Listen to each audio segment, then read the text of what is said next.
I had to feed my Snorlax. Oh, Dank Pods is playing. Forgot about that.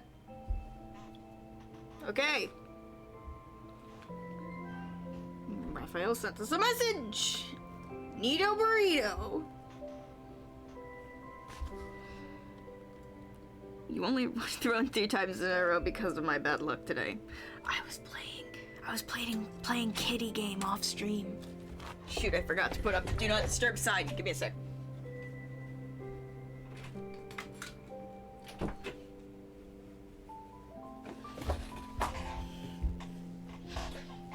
What goes around comes around. I'm finally lucky for once. You won once after losing 10 times in a row. Wow. Should write down today's victory in your diary.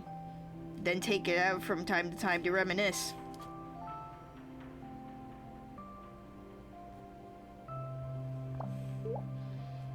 I know you're jealous of my luck today. You're right. You right. My soul is hurt. I don't plan to play this game anymore. Alright, take a nice long break. Aren't you going to try to get me to stay? I feel reluctant to quit the game now. Why don't we play a few more rounds of meowing? The meowing of cats suddenly sounds like music to my ears. Holy crap, I reverse psychology'd him. What?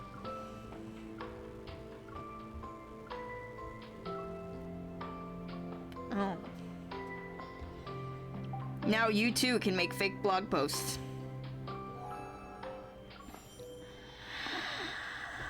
What do you want from me?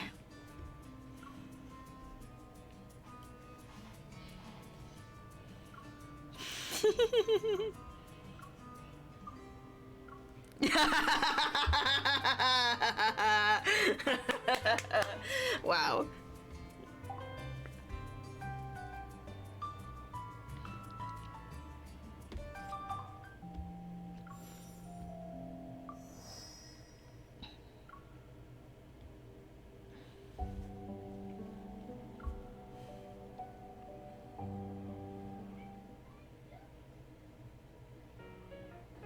At the entrance of Cherry Blossom Garden, parents stand around a tour guide who waves a little flag to the left. To my right, a bunch of elementary school students are lined up at a snack stalls. Raphael and I exchange glances, sensing each other's dismay. We breathing in the fragrance of spring, or the people? Why don't we just go straight to the beach? Experience the summer vibes for a while, you know? Raphael turns to leave, but I grab him. We're already here. Are you seriously going to leave just like that? I wanted to see the cherry blossoms with you. In other words, isn't it nice to occasionally appreciate the flowers, come close to nature, and relax your body and mind?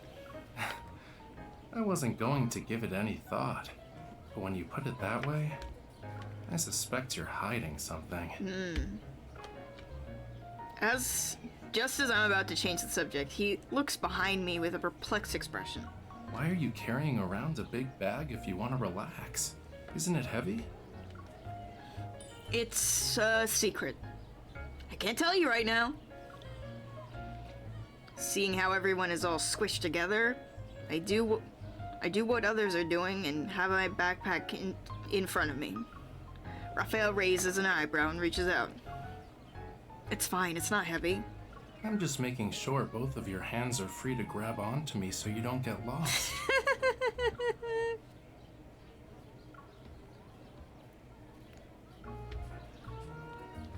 One hand will be around my bag, and the other will hold your hand. Turbulent waters.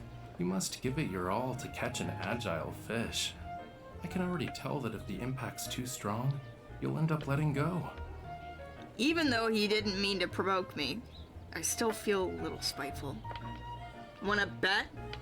Raphael shrugs, a hint of mischief clearly on his face. Sure, of course.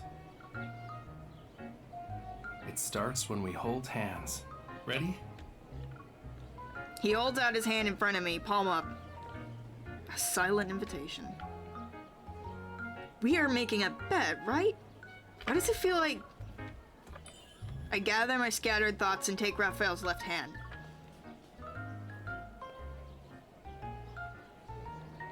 The crowd pushes the backpack tightly to me. I tightly hold Raphael's hand, but our grip loosens. Once we're through this area, we'll be fine. Come a little closer. Now there's a lot more people.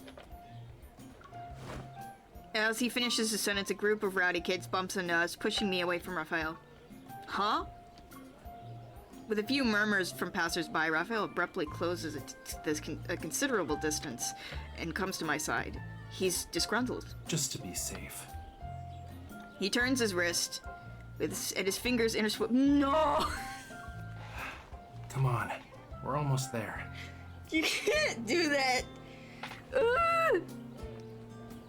Wait, I missed something. It feels a lot easier after we pass through the most crowded section. Pulling me aside to take a short break, Raphael looks down at our hands. He raises them and smiles, a proud gleam in his eyes.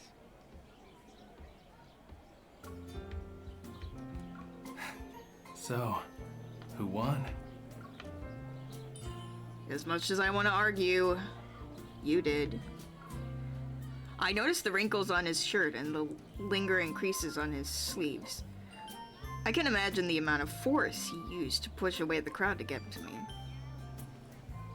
Tugging his sleeve, Raphael runs his hand through my hair and strikes a victorious pose. You're right. In a way, I won. So, do I get a prize or what? I freeze, only now realizing that I mentioned a bet without specifying the stakes. Of course. How about this? Aren't you curious about what's in my backpack? Seeing me point at the backpack, Raphael looks at it and then looks at me. He flicks my forehead. You're not constantly thinking about how to prank me, right?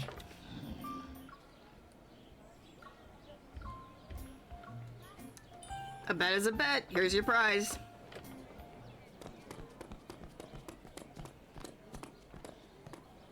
As we head deeper into Cherry Blossom Garden, the number of visitors dwindles. Following Raphael, we take three or four narrow paths. The roads and surrounding facilities become increasingly old. Even the cherry blossoms lining the streets exude a sense of ancient history. No one visits this spot in Cherry Blossom Gardens nowadays. While not as lively as other places, it's still just as pretty. There's nothing here, and everything is a little old. If you, don't like it. It's fine. Compared to our alternative, I prefer to admire the flowers here. We reach the end of the scenic path, where a disfigured cherry blossom tree stands by the steps. I lead Raphael to it and touch its trunk. Why does it only have half its branches? The staff said it caught fire 14 years ago. Only half of its trunk remained. It took over 2 years for it to bloom again, after being transplanted. I get why this mismatched beauty feels familiar now. A fragmented rebirth. Not bad. I used to come here every year when I was younger. We're old friends. Raphael looks up at the tree's crown. Sunlight filters through the gaps between its branches. His face is tinted in a cherry blossom hue. I take out a faded picnic blanket from my backpack, spread it under the tree, and wave for Raphael to sit down. This is my secret. Nothing special or meaningful, really. It doesn't have to be interesting. What matters is you still remember it. That's meaningful. Is the picnic blanket from back then, too? It's for children, yes. It should be okay for 2 adults to sit on. You can come closer. Are you scared I'll try to avenge myself for a prize?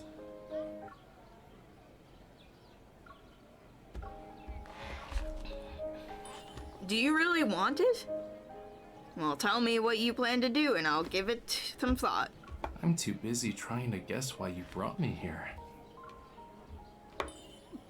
What do you mean? I already told you. I gently brushing the picnic blanket aside. Raphael speaks softly. You invited me to see the cherry blossoms because it's better than enjoying them alone, right?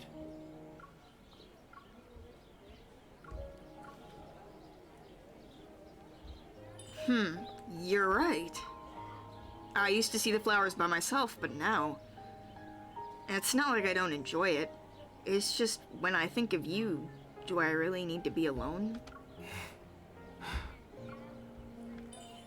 You also said the cherry blossoms here are beautiful. Our visit was definitely worth it, don't you think? Yeah, but it's a shame to only visit it once. I wonder if I can still buy a picnic blanket made over a decade ago. Surrounded by a sea of flowers, the gentle spring breeze and warm sunlight can make people idle and feel content. Raphael and I'll chat about random, meaningless things, but even our chatter seems lively. Everything feels interesting. The blooming season is almost over. We'll have to wait another year to see it bloom again. Won't you get restless? I used to take clean flower petals home to make floral tea, or use them as bookmarks. They might not be as good as fresh flowers, but being able to preserve a bit of color and fragrance is nice. But I finished the floral tea quickly, and the bookmarks are also fragile, so they don't last long. Sometimes being too greedy can backfire, but it's not always a bad thing. I thought you'd say something like, time flies when you're with someone. I didn't expect you to be focused on the flowers. I did think about that. Raphael stands up and pulls me up. His smile is unexpectedly radiant. Before I wait with you for the cherry blossoms to bloom again, let's preserve this season's color and flavors. Don't forget the picnic blanket, bookmark, and floral tea. Why stop at one thing when you're already on a roll? Raphael pats my head. He walks to the observation deck, leans against the railing, and looks up. He's searching for something. Flower petals sway and descend. He catches some. Leaning against the railing to get a better look at them. Seemingly unsatisfied, he lets the petals scatter to the wind and continues looking up.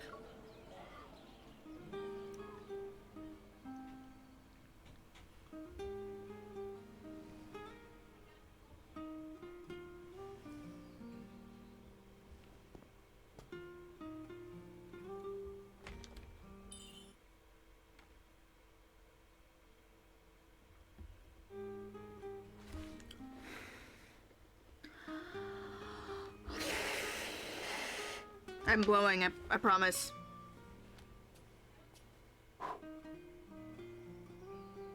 Is playing with petals a new trick of yours? Just for me, huh? Should I be even more greedy? This man.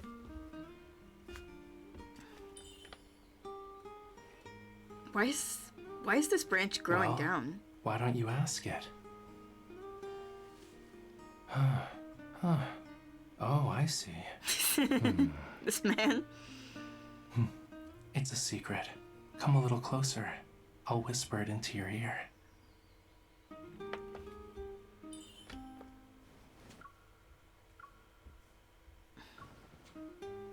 Nimble like a flying fish.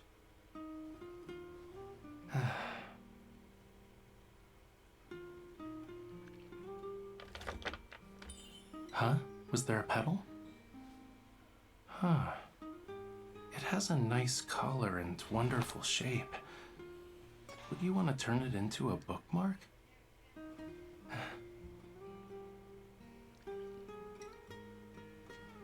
How's the scenery? It's very... Huh?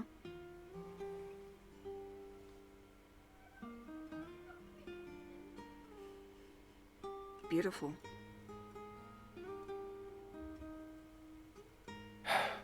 Yeah, it is beautiful.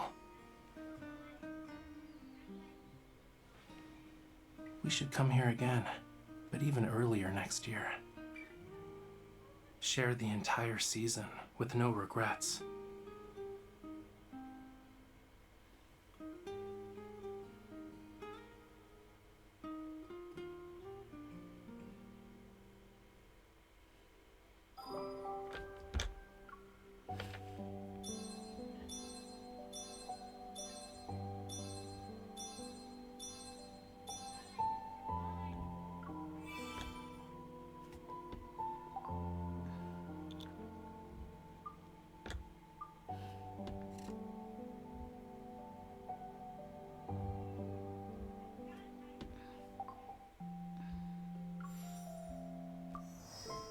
Okay.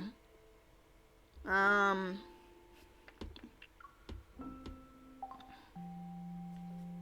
think I'm gonna be here for an hour, so, yeah, let's do Zane's Memoria. Not downloaded. Okay, well, fixing that.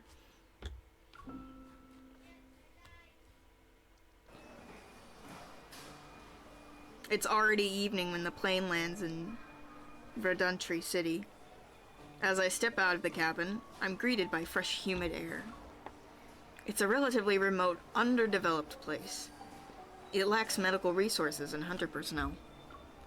As the leader of the hunter team that was assigned to Verdantry City for support, I guide several of my colleagues to our meeting point at the airport. Due to the frequent abnormal protofields recently, traffic control will be implemented in the following areas. We ask all citizens to take note.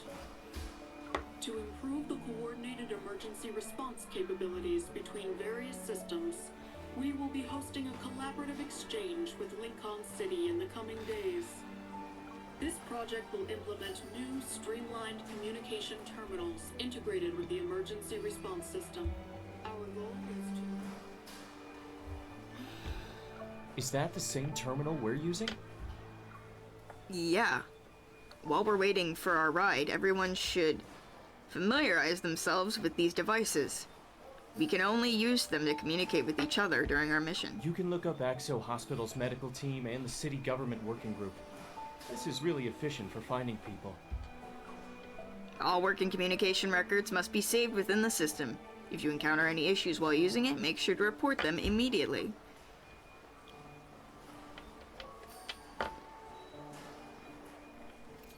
After temporarily dismissing the team, I walk to a corner of the waiting area and take out my terminal. This is the first time I'm logging into the system. My username is still my ID number, and I'm using the default avatar. I searched for Zane. Sure enough, he already changed his username and uploaded a standard work profile picture. Next to his name is his assignment location, Verdantry City Hospital. As soon as I send the message, guess who I am?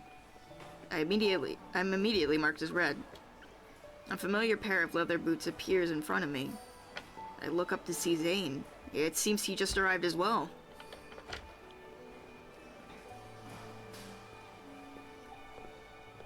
It's rare to see someone this childish. It takes one to know one. Who are you talking about? I point to the travel guide in his hand. You call me childish, but it is a certain mature gentleman making elaborate plans to collect cute stickers from tourist attractions. All right. Perhaps I do have a plan. So right on. He hands out the booklet to show the photo on the cover. In it is a green tree with clusters of small red fruits. The verdant tree is one of the city's iconic landmarks. It looks beautiful when it bears fruit. It's a shame. I don't think I'll be doing that this time. The travel guide shows plenty of other tourist attractions. Verdantry City has gorgeous scenery. Are you planning to do some sightseeing? Scenery tends to be more beautiful when viewed by two people. But I heard that Verdantry City doesn't have the best public transport. The Hunter's training coordinates and Verdantry City Hospital are far away from each other, too. The hospital has provided me with a car. It should be okay. I hold back a smile as I take the travel guide from him. Find me when you're free, then. Don't try to speed or anything. Stay safe. Likewise. Stay safe.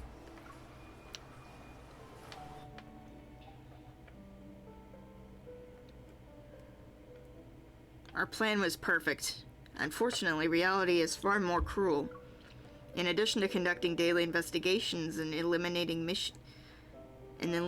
missions in the no-hunt zone, my colleagues and I are also responsible for training the local hunters. Right now, we're taking a short break from practical skill training. I check my terminal in the rest area to see if Zane has replied to my message. I bet Zane wants to check out the street food over there. Wait, he's deleted a message? A new message appears below the deletion notification. I have a meeting tonight, so we can't meet up. Don't forget to try the custard tart. I'd immediately call him. You're taking a break right now? We just finished a training session. Why did you delete your message? Did you accidentally reveal a secret I wasn't supposed to see? I made a typo. I have a meeting tonight, so we can't meet up. Don't forget to try the custard tart. That's easy to type. What word did you misspell? I forgot the period. I love this man. Oh, sure you did, Zane. You can make typos all the time. I wonder if the terminal keeps records of our chat history. Maybe I can still see what he deleted. Oh, I just got a notification. Today's training exercise will be extended. I guess we really won't be meeting up. My food quest has been tragically cut short, and my heart feels empty. I'm devastated. Are you certain it's your heart? Or is it actually your stomach that's empty? Dr. Zane, the online meeting for medical assistance training is about to begin. I'll be there in a moment. The food delivery should arrive at your place in approximately 30 minutes. I'm getting food? It's red bean soup, a local specialty. A colleague recommended it. I love red It was bean supposed soup. to be a warm-up for your street food adventure, but now it can comfort your empty heart instead. Red bean soup is nice, but the people who bought it would be a greater sense of comfort, so... Don't forget to call me tonight after you're done with work. Of course. His little chuckle is killing me. Time flies. My mission in the no-hunt zone is done, but Zane remains as busy as ever. He's either leading teams to demonstrate various surgical procedures at the hospital, or rotating between different hospitals to supervise emergency response drills. Realizing it's been a week since we met up at the hospital, I decide to buy some pastries and visit him during his lunch break.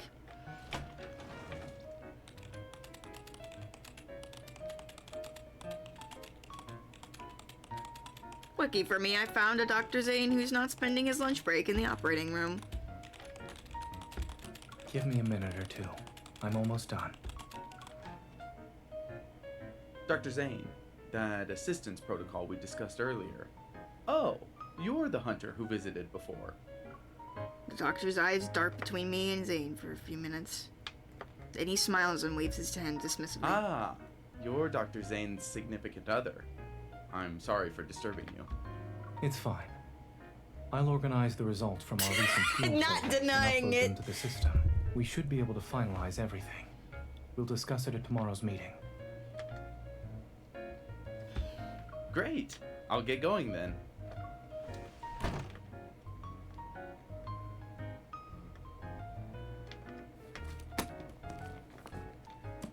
I just need to tidy up a few things. Why are you standing all the way over there? I can see the dark circles under your eyes have gotten worse from here, Dr. Zane.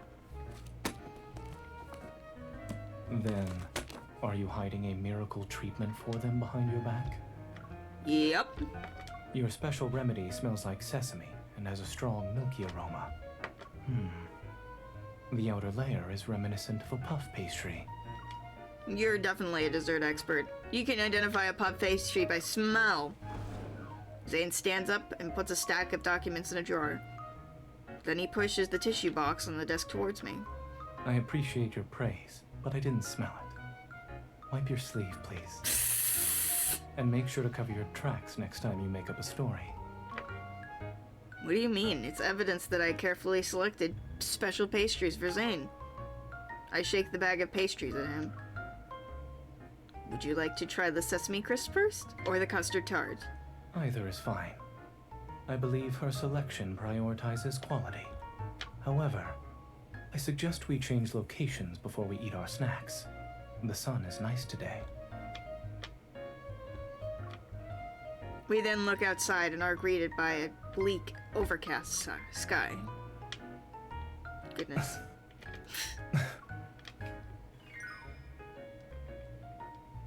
His arm is sort of extended out. Smiling, I link my arm with him. Yeah, it is nice, so... Although the sun isn't here at the moment, the hospital garden should still offer some nice scenery. So, I'd like to invite my personal supply officer for an outing.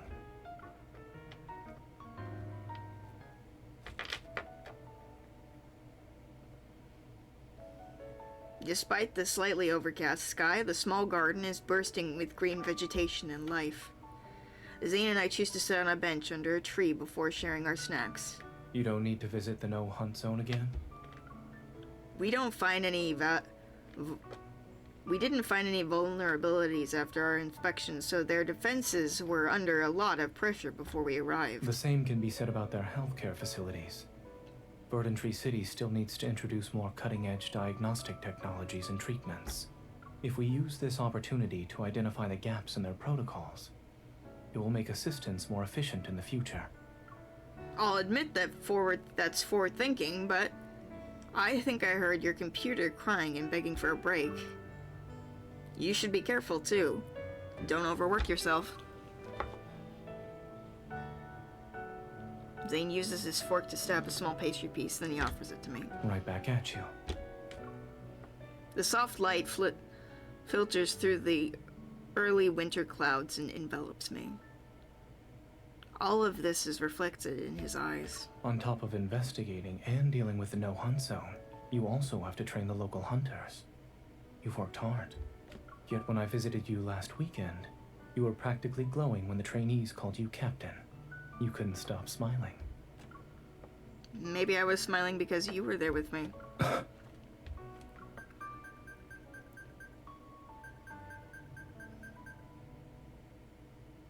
He glances at his terminal.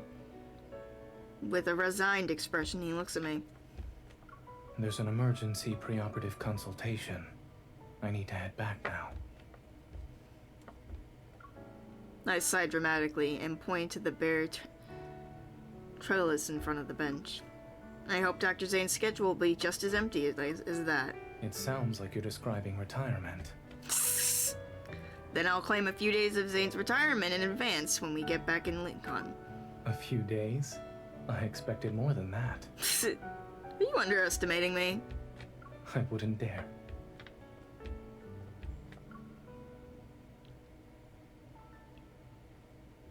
He gently lifts his hand as he places a small flower in my palm. Even though there are no Picotee morning glories on the trellis, the verdant tree should be blooming as we speak. Following Zane's gesture, I look up. There are inconspicuous flowers blossoming on the tree. Wasn't this on the front of the travel guide? Yes, the verdant tree. It's one of the city's iconic landmarks and looks beautiful when it bears fruit.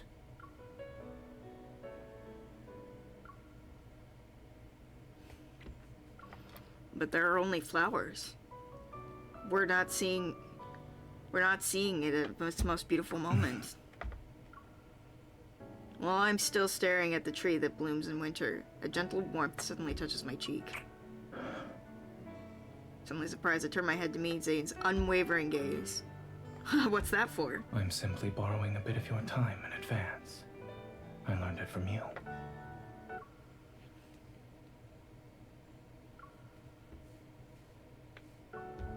Your work at the training headquarters is almost finished, yes? I hope you'll visit me tonight.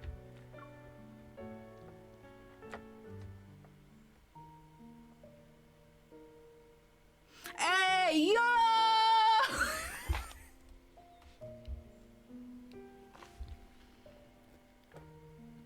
With only 2 nights left in Verdant Tree City, I head to Zane's place after finishing the handover at the training headquarters.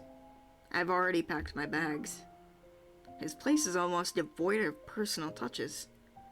Only the sofa with its throw blanket shows any sign of being lived in. He asked me to come over, but there's no sign of him anywhere. It's almost midnight, too. I make myself comfortable on the sofa with my laptop. I'll work on my report while I wait.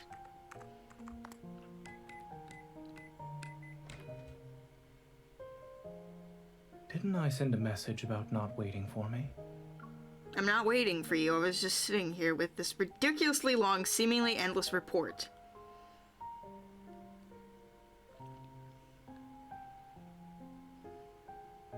He takes off his coat and sits beside me. The warmth from his shoulder seeps into me as if it's filling the room's emptiness. There's a typo. Of course there's a typo! What, did I forget a period, Zane? I look at where he's pointing and see the word I mistyped. Good eye, Dr. Zane. And yet your expression is asking, is this really the time to be checking for typos, Zane? I lean against him and play with the button on his sleeve's cuff. This isn't anything new, I'm used to it. If I see you struggle with the required word count, can I use it to make up for my ill-timed display of good eyesight? Adding fluff to a report shouldn't be too difficult. Use some adjectives before each noun, and substitute a few words with longer alternatives. For instance, replace mission with glorious and arduous mission. I pause before a smile appears on my face. I poke his shoulder. Who would have thought that you'd be an expert with such tricks despite having a gentlemanly facade? He catches my hand and gives it a gentle squeeze. It's something I picked up from my students. You can use it for reports that are simply there for formalities. I immediately sit straight up on the sofa as I prepare to diligently fulfill my glorious and arduous mission. You should go to bed first. I'll join you after I finish this. Mm-hmm.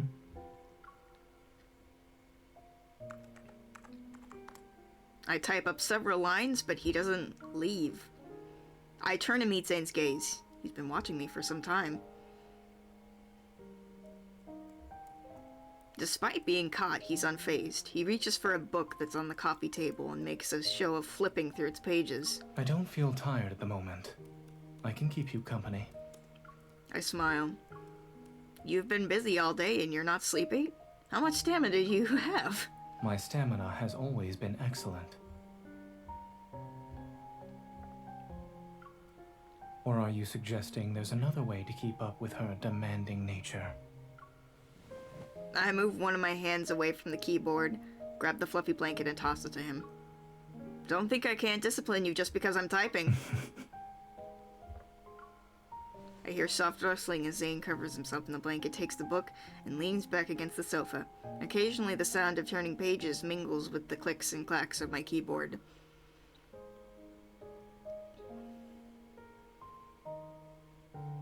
When I finish my report and look back, Zane has already closed his eyes. His long eyelashes cast shadows on his eyelids. He fell asleep. And he said he wasn't tired. Should I carry him to bed?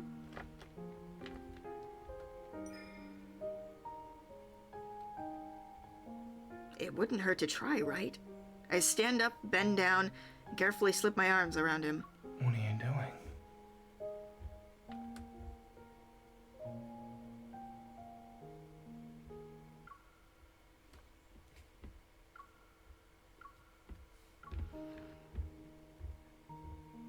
I turn my head and meet Zane's slightly defenseless, drowsy gaze.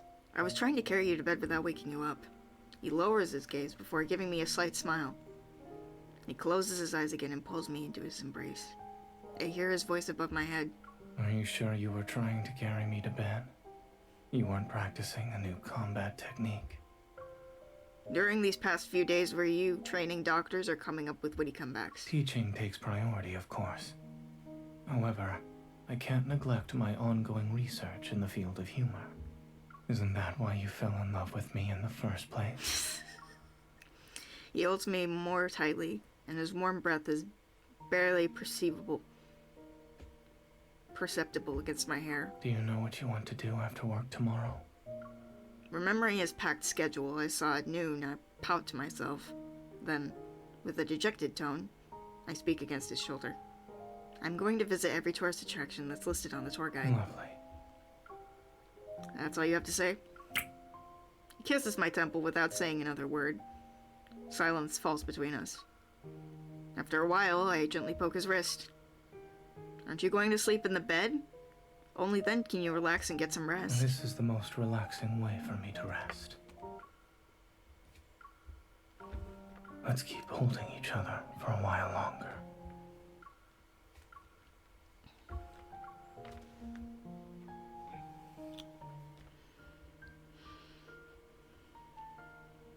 When I wake up the next morning, the other side of the bed is already cold. I turn on my terminal to find a message Zane had sent several hours ago. I'm already at the hospital. Have fun exploring. I'll see you tonight. However, I see a notification that says he deleted a message. Is Zane developing a habit of making typos? I have no intention of doing some sightseeing by myself. My real destination for the day is the hospital. Oh, it's you again. Are you here to visit Dr. Zane? He should still be in the conference room. I'll take you there. Ah, the final surgery training session was moved up.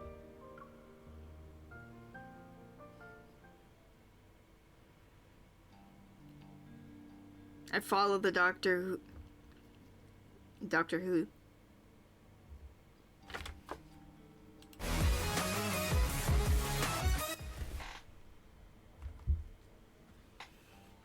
I follow the Doctor, who's walking at a brisk pace until we reach our destination.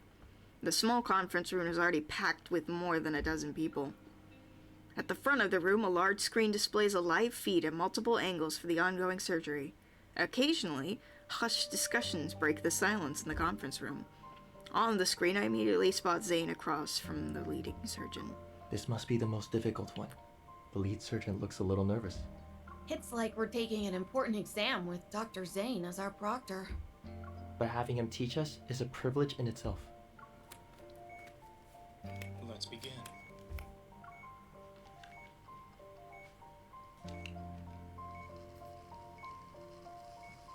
Eight hours later. Dang, girl, you waited that long? After what seems like an eternity, the flat green line on the monitor begins to fluctuate. The readings reach a high threshold. The heart is beating again. Just as I think the surgery is finally about to end, everyone in the room suddenly freezes. In the lead surgeon's field of vision, blood rapidly spreads throughout the gauze. Yikes. We were afraid that happened. The cause of the bleeding is unknown. I checked the arterial anastomosis, but I didn't see anything strange. Apply pressure with the gauze to control the bleeding. I'll examine the area. On the screen, Zane quickly takes the lead surgeon's position. I'd like to ask the anesthesiologist to monitor the patient's vital signs and report any abnormal readings immediately. Use the right angle clamp to elevate the anterior wall of the aorta and expose the posterior. Suction. Follow along and keep the surgical field clear at all time. The conference room is silent. Everyone's eyes are fixed on Zane's movements on the screen. Here. As the scrub nurse swiftly passes the needle, Zane begins suturing. His gaze is steady as he explains the crucial steps of the surgical procedure.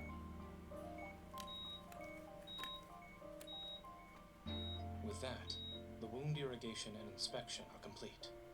I don't see any more bleeding, so we can say hemostasis has been achieved. Close the chest. At this point, I can hear the doctors beside me quietly let out sighs of relief.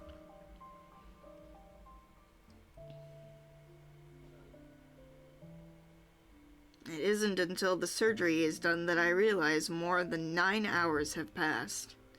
My legs are numb. I bend down to message him. I can hear Zane. As I bend down to massage them, I can hear Zane, who's already moved to the break room. He's still answering doctor's questions via an online meeting. When the Q&A session ends, the doctors leave until I'm the only one left. The large projection screen is turned off, and the call has ended. Only the small monitor nearby still shows the live feed.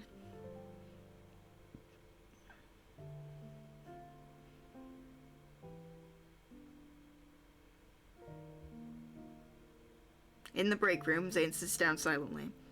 Fatigued, he pulls off his mask and lowers his gaze. Beads of sweat are slightly visible on his skin. I'm still watching him when he suddenly looks up, and our gazes meet.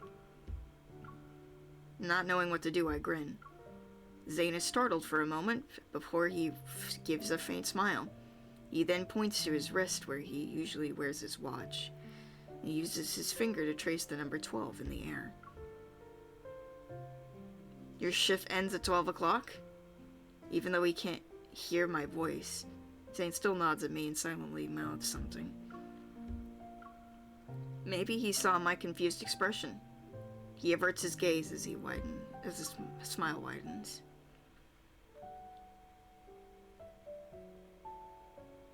It's already past midnight. The hospital's outdoor parking lot is unnervingly quiet as I park the car by the back entrance. The lights from the lampposts are reflected on the windshield. They melt into hazy orbs of light.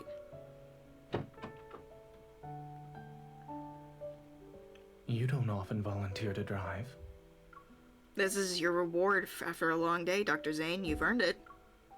I watched Zane in the passenger seat for a moment before finally looking away and gripping the steering wheel. What's the matter? It's nothing. I was thinking that no matter how much stamina you usually have, even you can't handle being pushed to the extreme. From now on, I'll try not to push you too much. If I said that I actually preferred you to push me, would it be strange?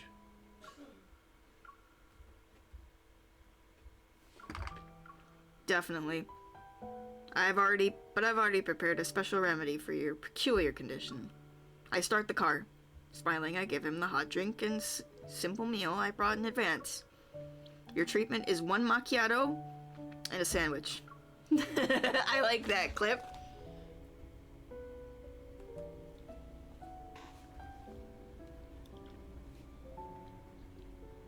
The view outside flows past us like water. His breathing gradually steadies.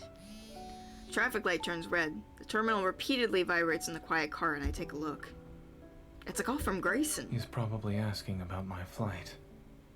You can send him the details. But when I pick up Zane's terminal, the screen shows our chat history.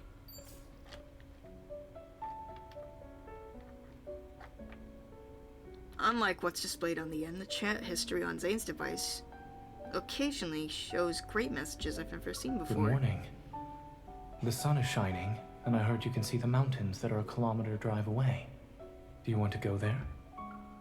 The message has been deleted before I saw it, so... Good morning. The sun is shining. Then there was the time I wanted to try the city's famous street food near the headquarters. His response was, I have a meeting tonight, so we can't meet up. Don't forget to try the custard tart. The message he claims to have deleted because of the missing period was actually... We can go there later. Then there is a message he sent shortly after we arrived here. I'll be getting off work early today, so I should be able to meet up with you. Shortly after, the message was deleted and replaced with... Good night. While I read the messages, I can imagine him saying these words. It's not hard to guess that most of these invitations were deleted because of work emergencies. They're nothing but faded gray text. What are you looking at?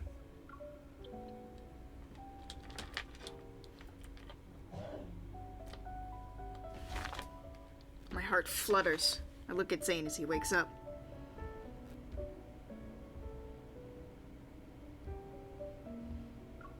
The street light's warm glow softly illuminates his features. His expression is tired but gentle.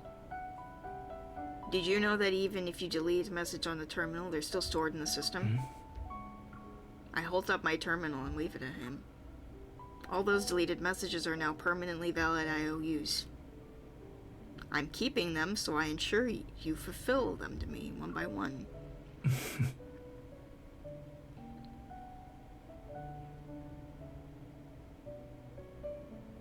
Zane takes the terminal and scrolls through the screen. The corner of his mouth twitches. We can fulfill one of them right now, if you'd like. Turn left. If we drive to the mountains, we can still watch the sunrise. We're not doing that. I thought you'd still have some energy for it. The red light turns green. After a short pause, we continue our journey. Unfortunately, I'm the one behind the steering wheel. So this isn't the road to our adventure. It's the road we'll take home. Did you do something fun today?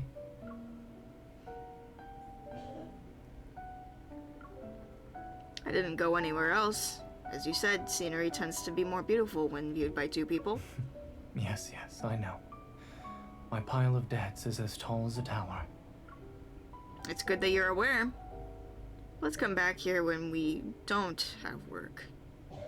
Then we can enjoy the scenery for as long as we want.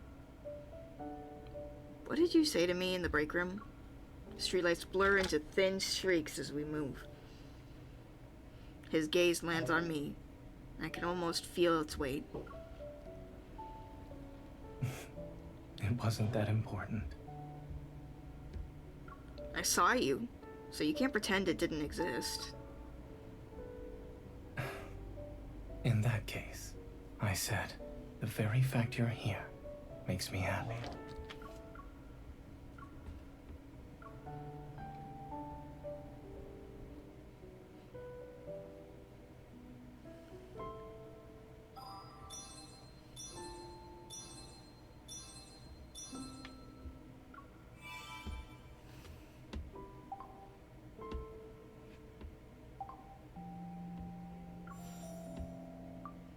Ah, these. Okay, we do have one bond with Xavier, but I don't think we have time to do that. So we're not doing that. We're not doing that today. Do it tomorrow. Good stream.